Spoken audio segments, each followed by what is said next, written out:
Abra comigo a palavra do Senhor no livro do profeta Zacarias, capítulo 3, nós vamos ler o verso 1 e 2. Livro do profeta Zacarias, capítulo 3, verso 1 e 2. A palavra do Senhor nos diz assim: Deus me mostrou o sumo sacerdote Josué, o qual estava diante do anjo do Senhor, e Satanás estava à mão direita dele para se lhe opor. Mas o Senhor disse a Satanás: o Senhor te repreende, ó Satanás. Sim, o Senhor que escolheu Jerusalém te repreende. Não é este um tição tirado do fogo? Essa passagem que nós acabamos de ler, ela acontece no pós-exílio, quando o povo de Israel, que havia sido levado cativo à Babilônia, retorna para Judá. Nesse contexto, depois desses acontecimentos, Deus levanta o profeta Zacarias. E o profeta Zacarias, assim como o profeta Ageu, foi um profeta levantado por Deus para trazer palavras de ânimo e motivação ao povo que naquela época estava desesperançoso pelas aflições que eles haviam vivido, pelas situações que eles tinham passado.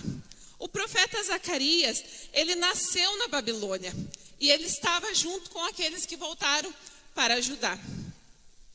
O povo naquela época, ele tinha bons motivos para estar triste e abatido, porque antes eles eram uma nação livre, eles tinham um rei, mas agora, depois que eles tinham voltado do cativeiro babilônico, eles estavam desesperançosos, tristes e abatidos por tantos anos cativo. E eles tinham que reconstruir as suas cidades, porque eles voltaram para as suas cidades e encontraram apenas um monte de entulho e ruínas.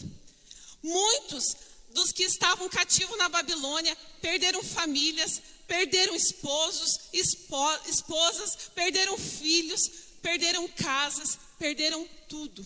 E agora eles tinham voltado desse cativeiro e eles tinham a missão de reconstruir as suas vidas, reconstruir o templo que havia se desmoronado. Então eles estavam tristes e abatidos, e eles hesitavam em reconstruir o templo. E nesse contexto, Deus então levanta o profeta Zacarias para trazer palavras de ânimo ao povo, da esperança da glória vindoura. Porque Deus havia planos, e Deus queria lembrar aquele povo os planos que ele tinha para aquela geração. Muito parecido com a situação que nós vivemos hoje. Muitos, em meio a esta pandemia, perderam parentes, perderam pessoas que amam, perderam famílias. Muitos perderam o emprego, muitos perderam a sua empresa, o seu comércio, tiveram que fechar as suas portas, tiveram que abrir mão da sua atividade comercial devido à pandemia. Muitos estão tendo que recomeçar as suas vidas. Muitos estão tendo que achar forças para reconstruir as suas vidas. E estão tristes e abatidos.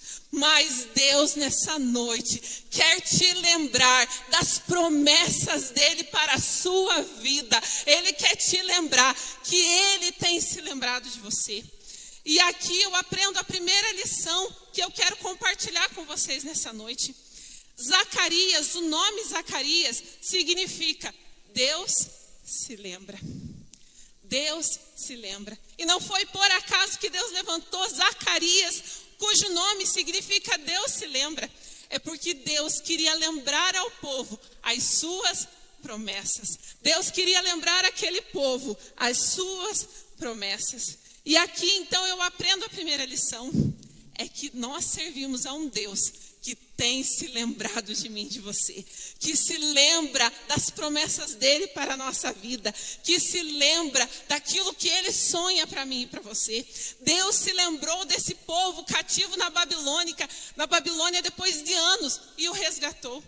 Deus se lembrou do povo do Egito, lá dentro do Egito, quando foi feito escravo, e o resgatou. Levantou Moisés para os libertar. Deus, ele lembra de mim, de você. Ele não nos esqueceu em meio a esta provação. Ele não nos esqueceu no meio desta pandemia, mas ele tem lembrado das nossas vidas.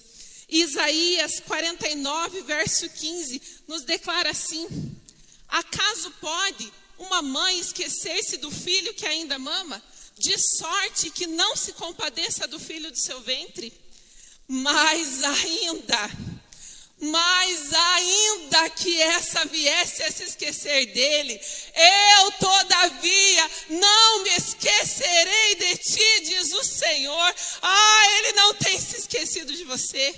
Eu sou mãe, tenho 2 filhos. O mais velho eu amamentei até os 8 meses de idade, o mais novo até 1 ano. Como mãe, eu sei que as mães que estão aqui nessa noite hão de concordar comigo. Por razões biológicas, é praticamente impossível uma mãe esquecer de um filho que ainda mama. Porque quando a criança está com fome, o seio da mãe enche-se de leite e isso lhe causa dor e incômodo. Mas a Bíblia nos fala que ainda que uma mãe que amamenta se esqueça ou que não se compadeça do filho que chora por fome, eu todavia não me esquecerei de ti, diz o Senhor. Ele tem se lembrado de você, Ele tem se lembrado dos sonhos dele para a tua vida, Ele não te esqueceu. Salmos 115, verso 12 nos declara assim: de nós tem se lembrado o Senhor, Ele abençoará a casa de Israel e abençoará a casa de Abraão. De mim, de você, tem se lembrado o Senhor, Ele lembra-se de nós.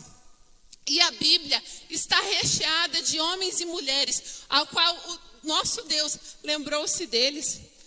A Bíblia nos declara em Gênesis 8:1 que Deus, Ele lembrou-se de Noé. Deus havia dado uma direção para Noé de construir uma arca, porque as águas varreriam a terra. E Noé, obedecendo ao Senhor, constrói uma arca, segue as orientações de Deus. E então vêm as águas do dilúvio.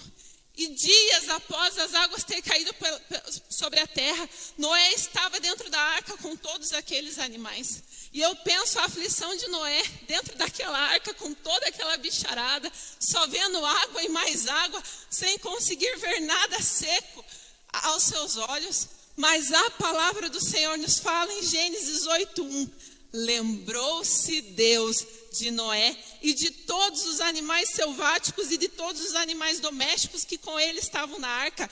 E Deus fez soprar o vento sobre a terra e as águas baixaram. Dias depois que Noé estava naquela arca, Deus lembrou-se de Noé e fez cessar as águas. E Noé pôde com sua família pisar novamente em terra enxuta. E pôde desfrutar da graça de Deus sobre a vida dele.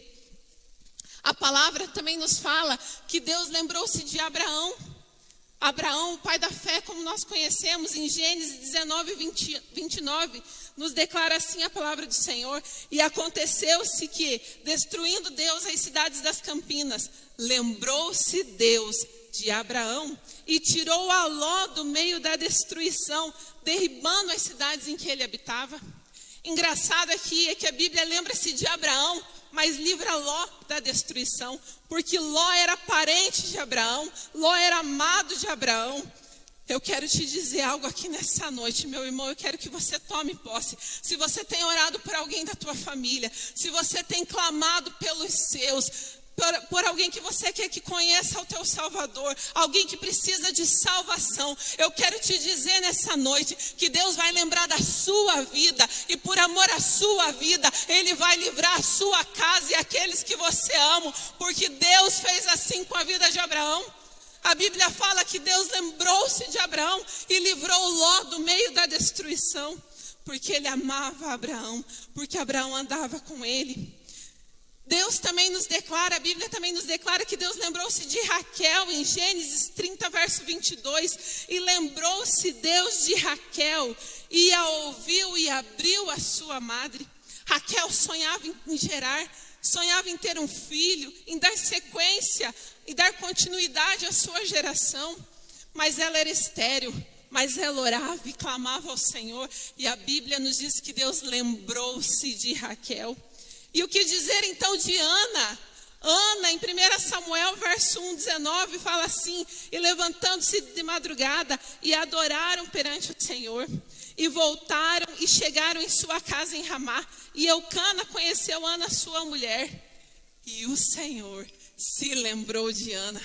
A Bíblia nos diz que constantemente Ana rasgava o coração diante da presença do Senhor e pedia por um filho. Ana sonhava em ser mãe, ela sonhava em gerar uma criança, mas ela não conseguia. E constantemente Penina, sua rival, a incitava, dizendo a ela que ela não geraria, que ela não daria filhos.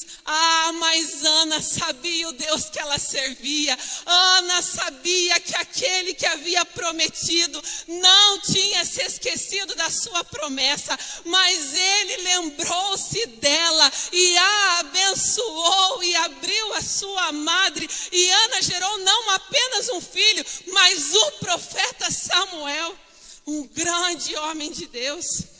Deus tem lembrado dos seus sonhos. Ei, eu quero te dizer nessa noite, Deus tem lembrado dos sonhos dele para a sua vida. Ele tem se lembrado das promessas dele para a sua vida. Ele não te esqueceu em meio a esta pandemia. Sabe, muitas vezes o isolamento social tem feito as pessoas ficarem mais sozinhas, mais em casa. E muitas vezes um sentimento que fomos esquecidos, que fomos deixados, abandonados.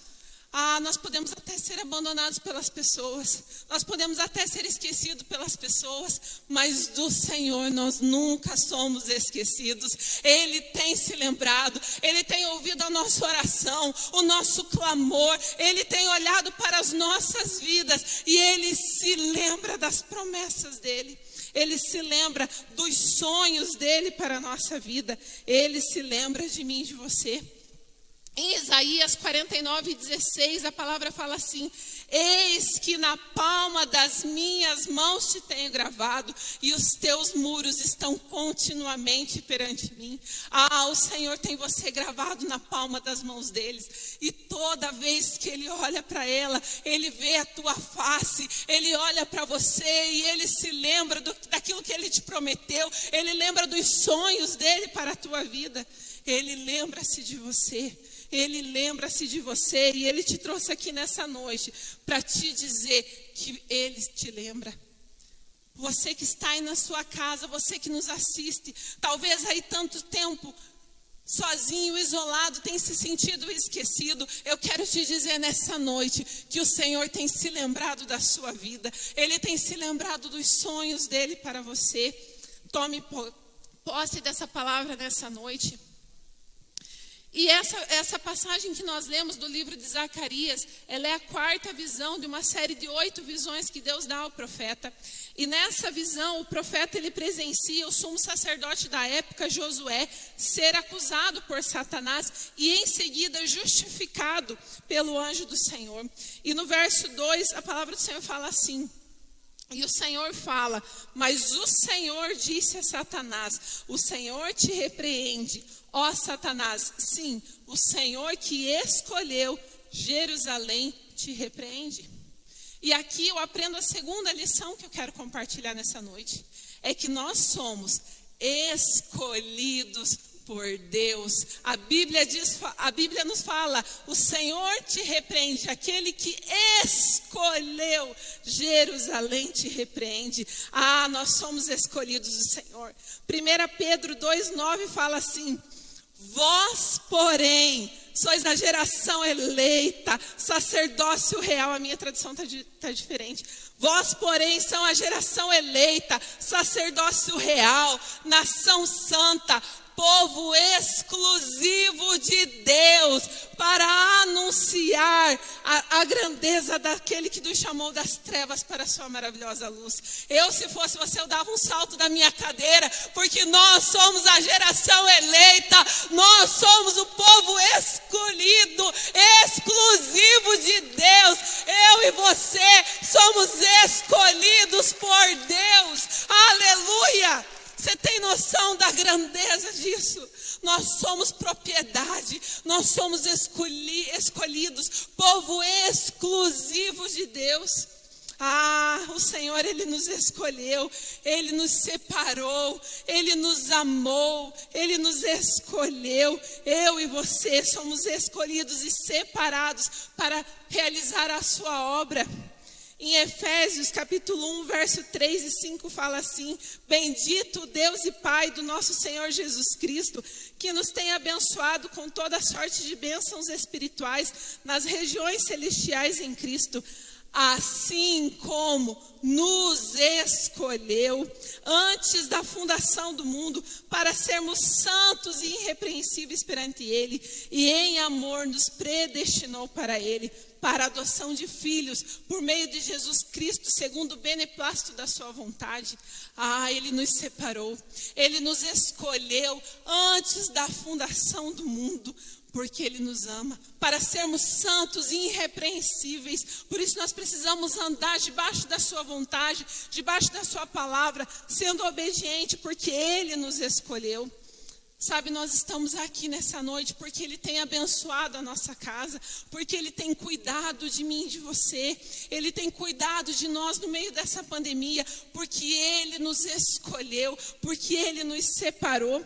Deuteronômios capítulo 14, verso 2 fala assim: pois vocês são um povo consagrado ao Senhor seu Deus, dentre todos os povos da terra, o Senhor o escolheu para serem o seu tesouro pessoal. Essa palavra, ela toca muito meu coração, porque ela nos diz que nós somos o tesouro pessoal de Deus. O tesouro pessoal. Ninguém toca no tesouro de Deus, ninguém toca no seu tesouro. Ele cuida, Ele protege, Ele guarda, porque Ele escolheu para ser o seu tesouro. Essa passagem que nós lemos, ela declara que Satanás estava acusando a Josué. Ele estava se opondo a Josué, mas a Bíblia diz que Deus o repreende, que o Senhor o repreende, porque ele era um escolhido de Deus.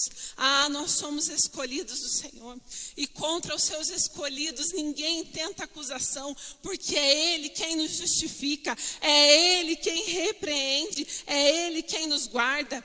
João 15:16 nos declara assim: não foste vós que me escolhestes, não foste vós que me escolhestes, mas eu vos escolhi, eu, o Senhor, vos escolhi. Ele nos escolheu. Sabe, pode ser que você que me ouve nessa noite, assim como eu, sempre foi a segunda opção. Eu, por muitas vezes na minha vida, fui a segunda opção. Sabe, Severino, cara crachá, não deu certo, chama o tampa-buraco. Mas do Senhor, nós somos a primeira opção. Do Senhor, nós somos escolhidos antes mesmo da fundação do mundo. Ele nos escolheu, Ele nos separou para sermos o seu tesouro pessoal. Improváveis, mas escolhidos. Improváveis aos olhos humanos, improvável à sociedade, mas escolhidos por Deus. Eu falar para vocês aqui nessa noite é improvável. Uma menina que não nasceu num lar cristão, uma menina que teve a sua família destruída aos 6 anos de idade. Muitos aqui conhecem meu testemunho, que me envolvi com muitas coisas na adolescência, não conhecia o Senhor, mas um dia eu tive a oportunidade de ouvir falar de Jesus. Um dia eu tive a oportunidade de ouvir que Ele havia me escolhido. E então eu decidi caminhar e andar com Ele. Improvável, mas escolhida. Uma menina que ninguém dava nada. Muitos já haviam desistido. Muitos já tinham falado: não tem mais jeito, não tem mais solução. Mas Ele me escolheu contra todas as coisas. Ele me separou para ser usada por Ele. Assim como você, talvez improvável aos olhos humanos, mas escolhidos pelo próprio Deus, separados pelo próprio Deus, para serem o seu tesouro pessoal. Romanos 8:33. Quem intentará acusação contra os escolhidos de Deus? É justifica. Ei, Satanás não pode te acusar. Satanás não pode se levantar contra a sua vida, porque contra os escolhidos de Deus é Deus quem os justifica. É Deus quem nos guarda. É Ele que nos protege. Em nome de Jesus, se Satanás tem se levantado contra a tua vida, se ele tem tentado acusação contra a tua vida, nessa noite você vai tomar posse da palavra do Senhor, que diz que você é um escolhido dele. E em nome de Jesus, todas as acusações de Satanás cairão por terra, em nome de Jesus. E o profeta continua descrevendo a sua visão, e então ele fala: não é este um tição tirado do fogo? E eu comecei a indagar o Senhor e comecei a pesquisar o que significava um tição de fato, qual que era o significado de um tição. E um tição nada mais é que um pedaço de madeira que foi colocado sobre as chamas e teve a sua composição transformada, então ele vira, na verdade, uma brasa viva. Um tição, de fato, ele é uma brasa viva, uma brasa ardendo em chamas. E então eu comecei a me questionar e perguntar para o Senhor qual que era o objetivo, né? Por que Deus declara que ele era como um tição tirado do fogo? Qual era o objetivo de se tirar um tição do meio do fogo? Porque ele está ali flamejando, cheio de chamas. E eu comecei a questionar. E nós temos em casa um fogão de lenha. Eu gosto muito de cozinhar no meu fogão de lenha. E diversas vezes nós estamos ali e eu comecei a observar que muitas das vezes nós estamos com o fogo aceso já no fogão, porque o fogão você tem que acender bem antes para esquentar a chapa. E de repente a gente resolve atear fogo na churrasqueira para então ali assar uma carninha. E com cuidado nós pegamos um pegador e vamos lá e pegamos uma brasa de fogo, e então colocamos essa brasa sobre a churrasqueira, onde estão ali outros pedaços de lenha ainda apagados, e rapidamente essa brasa, quando tirada e colocada sobre esses outros pedaços de madeira, o carvão, ele incendeia os pedaços que estão à sua volta, e rapidamente o fogo toma conta da churrasqueira.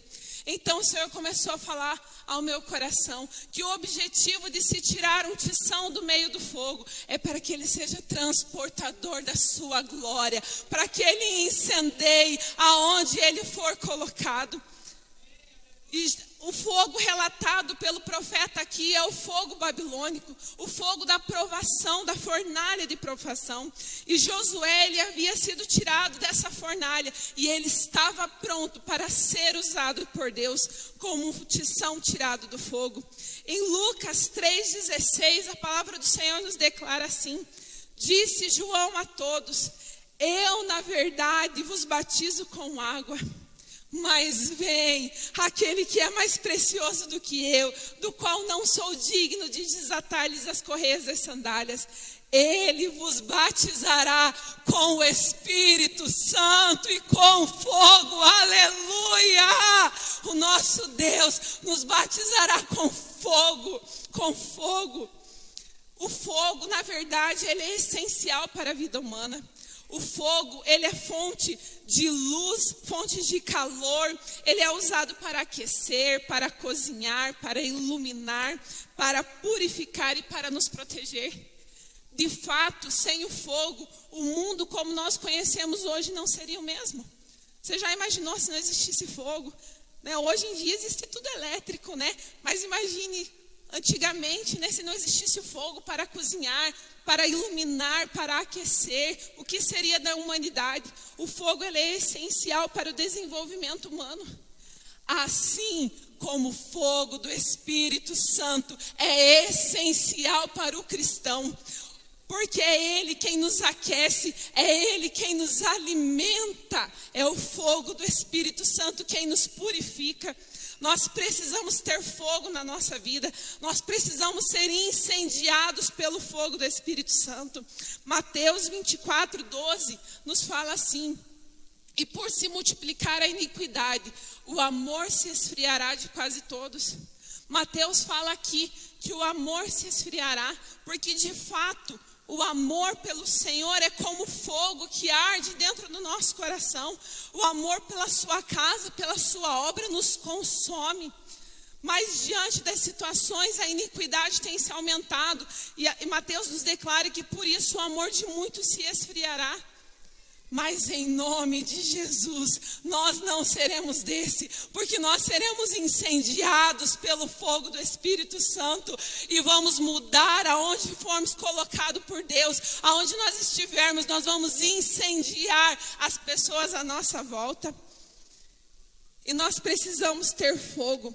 Nós precisamos ter fogo na nossa vida, na nossa caminhada cristã. Nós não podemos deixar o fogo, esse fogo que arde dentro do nosso coração por amor a Cristo se apagar. Nós precisamos incendiar, nós precisamos alimentar esse fogo todos os dias. Conta-se uma história, fato verídico, no dia 9 de fevereiro de 1978, o céu à meia-noite ele era iluminado pelo reflexo sombrios das chamas que devoravam vorazmente a casa do pastor Samuel Wesley. Na rua ouviam-se gritos, fogo, fogo. Contudo, a família do pastor continuava a dormir, até que os escombros ardentes caíram sobre a cama da filha.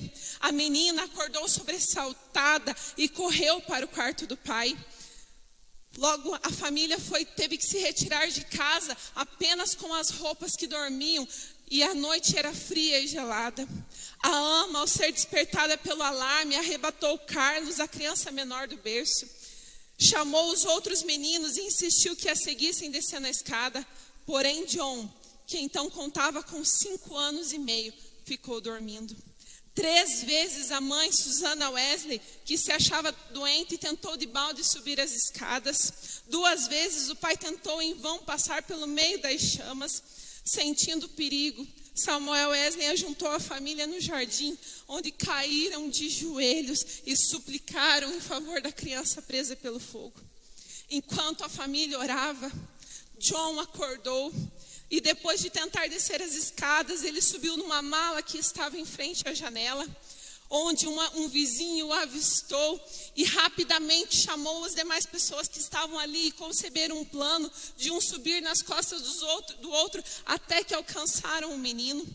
E então o menino foi salvo, o menino foi levado por esses homens e entregue aos braços de Samuel Wesley. Samuel Wesley, ao receber o filhinho, chamou as pessoas, se juntaram e falaram: meus amigos, vamos nos ajoelhar e agradecer a Deus, porque Ele me restituiu toda a minha família. Deixem a casa arder em chamas, os meus recursos são suficientes. E 15 minutos depois não havia mais nada. Esta é a história de John Wesley, um dos maiores pregadores da história, fundador do movimento metodista, um homem apaixonado pela palavra de Deus e apaixonado pelos perdidos. Ele pregava em média 3 sermões ao dia. Como ele não tinha muita oportunidade na igreja a qual pertencia, ele pregava nas praças para as pessoas, para os operários. A sua história está descrita no livro 12 Homens com uma Paixão, do grande escritor João Maria Rodrigues. Se você ainda não leu esse livro, pode aplaudir que ele merece. Pode aplaudir que ele merece. Se você ainda não leu esse livro, se fosse você, eu ia hoje atrás, porque ele é tremendo. Fora a história de John Wesley, tem de outros grandes homens de Deus. Mas essa história me chama muita atenção, porque John Wesley foi lembrado pelo Senhor dentro daquela casa ardendo em chamas. Quando a sua família já estava do lado de fora, ele estava naquele quarto. Mas Deus não havia se esquecido de John Wesley, porque o Senhor o havia escolhido e separado ele antes mesmo dele nascer. E o Senhor o salvou. E John Wesley se tornou um dos maiores pregadores que o mundo já viu. E a sua história continua a impactar milhões de vidas até os dias de hoje. Anos depois desse acontecimento, em certa publicação, apareceu o retrato de John Wesley e embaixo uma representação de uma casa ardendo em chamas, com as palavras: não é este um tição tirado do fogo? Não é este um homem que foi tirado do meio das chamas. A tocha em Emporde foi arrebatada do fogo e começou a iluminar e continua a iluminar até os dias de hoje. Anos mais tarde, depois de ser questionado por repórteres, porque a sua pregação arrebatava tamanha multidão, John Wesley falou: eu toco fogo no meu corpo e as pessoas vêm me ver queimar. Você tem queimado por Jesus.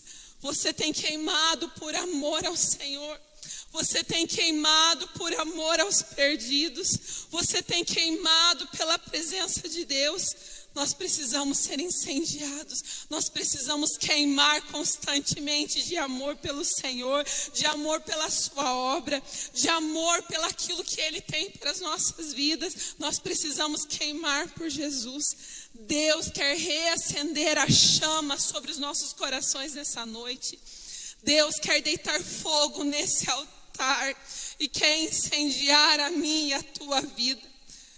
Ele quer nos incendiar. Nós precisamos ser uma tocha nas mãos do Senhor. Nós precisamos mudar aonde nós formos, aonde nós estivermos. Nós precisamos ser transportadores da glória de Deus. Nós precisamos incendiar aonde nós estivermos. Eu tenho aqui nas minhas mãos uma vela.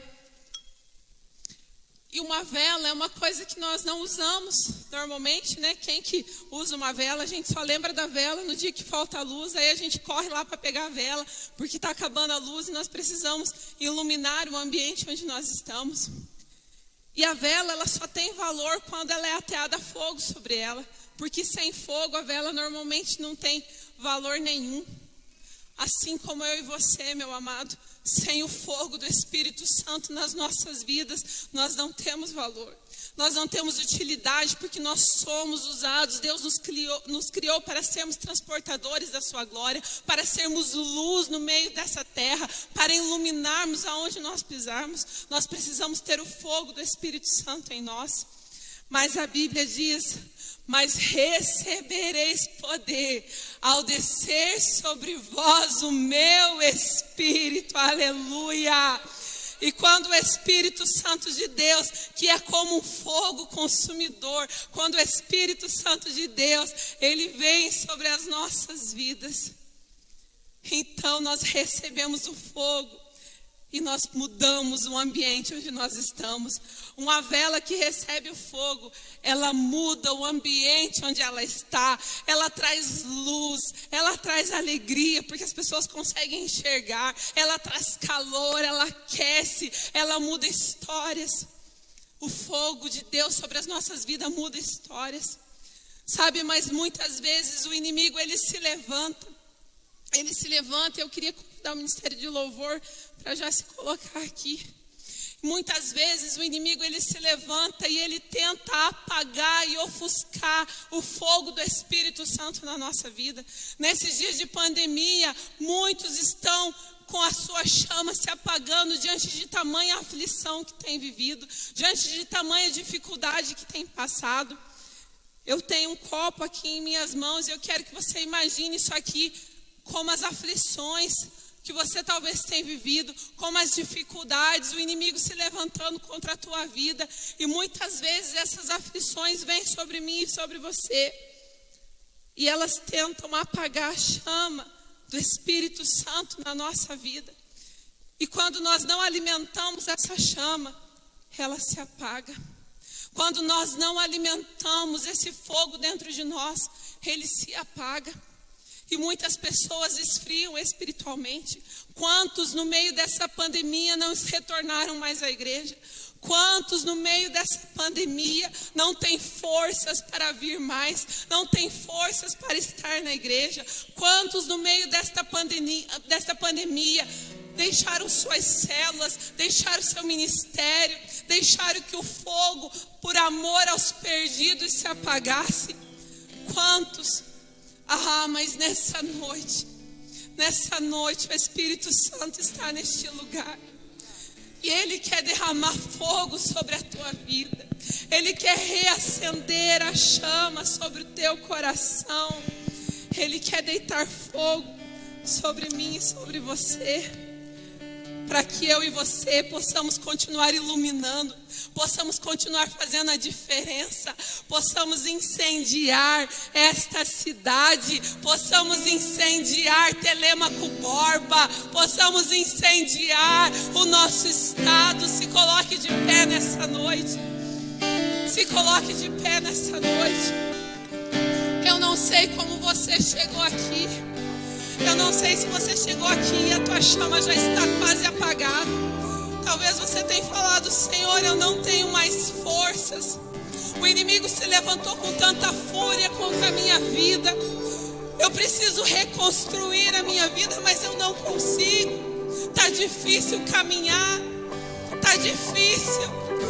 Nessa noite, o fogo de Deus vai descer sobre a tua vida e vai queimar toda seta de Satanás, toda acusação de Satanás, e o brilho do Espírito Santo vai voltar sobre a tua vida em nome de Jesus.